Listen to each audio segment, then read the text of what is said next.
record audience for the final edition of the Great British Bake Off, peaking at 14.8 million just before 9 o'clock when PE teacher Candice Brown was announced as the winner. Everyone is going to be intrigued as to what's going to happen on Channel 4. They're going to get huge ratings for the first episode. I think we all know that. One of the big things today we're talking about is labelling. So if you go and get a takeaway, go to a restaurant, there's going to be the number of calories on there, which in some ways is good, but in some ways you think, oh, if I'm going out for a treat, you really need to hammer at home how many calories I'm going to be consuming. I think the thing is, they're saying now that eating out isn't really a treat anymore. People are eating out much more often. It's not a very special thing, and therefore we need to be much more aware of what we're consuming, because Cold Feet is the next series, the next instalment, whereas Poldark is a complete remake. And sometimes I think that works better with dramas than comedies, actually. People are sort of more tolerant of that. We've seen with the sitcom season recently that comedies, people feel very connected to a certain actor playing a certain role, but with Poldark and with dramas, sometimes that works better. When I was leaving university, or even thinking of applying, apprenticeships were a dirty word, but now more firms saying, look, we're going to offer these training schemes because, frankly, we know what we want and we're prepared to train you to do it. Exactly. I think that's fantastic. It's fantastic that people have choice to do what they want to do.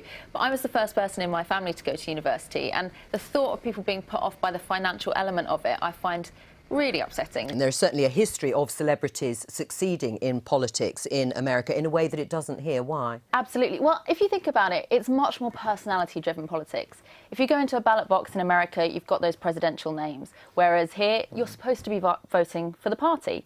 You know, we've missed them, right? Yeah. It took over our summer completely, and then we've had the jungle, and now nothing. So we need to see this Love Island reunion. Not everyone's going to be there. It's a 19 that could be bothered are going to be there. Right. So that's good. Okay. And Jack and Danny were together when this was being filmed. With huge viewing figures. And everybody watched it. Even the biggest TV snobs watched Love Island. And it was a massive sensation. Everyone was talking about it. Radio 4 were doing features on Love Island. You know, that's a big deal. So obviously that had to be reflected. Did the right ones win? I think so. There weren't any sort of huge shocks. It's the people that have been winning through the whole award season. Shape of Water managed to steal it from 3 billboards, which was maybe a little bit of a surprise, but it was leading the nominations. Frances McDormand, Gary Oldman, it was always going to happen, and well done to them. Frances McDormand, she'd made so many good speeches along the way. This one had to be a big one, and boy, was it. And Roseanne has tweeted, hasn't she, saying that she supports the fact, as you say, that so many people are keeping their jobs. Yeah, and that's what she said originally when this all first came out. She said, the worst thing is that all of my colleagues are going to lose their job, and I don't want that to happen.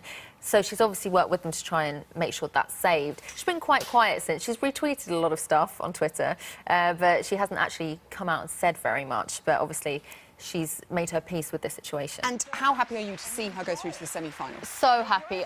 Giovanni has brought fantastic choreography to this series, and to lose them at this stage would have been really sad. I just think it was unfortunate. Although the footwork was beautiful, perhaps there weren't enough wow moments to make people actually pick up the phone and vote. Plus, they were at the beginning, and they were near the top of the leaderboard. I think people just forget to vote.